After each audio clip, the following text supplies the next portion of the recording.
ডিম ভাজা দিলেই নাকি সব ভিডিওগুলো ভাইরাল হয়ে যাচ্ছে। আসসালামু আলাইকুম ওয়া রাহমাতুল্লাহি ওয়া বারাকাতুহু। আসলেই কি তাই?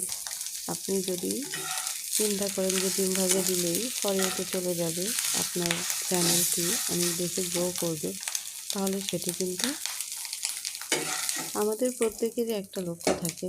আমরা সেই লক্ষ্য অনুযায়ী কাজ করি আর প্রতিদিন সেই লক্ষ্য অনুযায়ী নিয়ম মেনে আমাদের কাজগুলো করতে হয়, তবেই না সব কিছু সুন্দরভাবে আসে। প্রতিনিয়ত চেষ্টার নামই জীবন।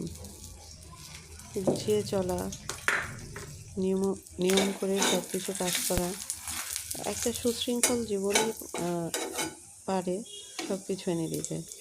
অভ্যাসগুলো গড়ে তুলতে হবে, আর অভ্যাসের সাথে সাথে ভালো ভালো চিন্তা করতে হবে এবং নিজের সব কিছু পরিচ্ছন্ন রাখতে হবে।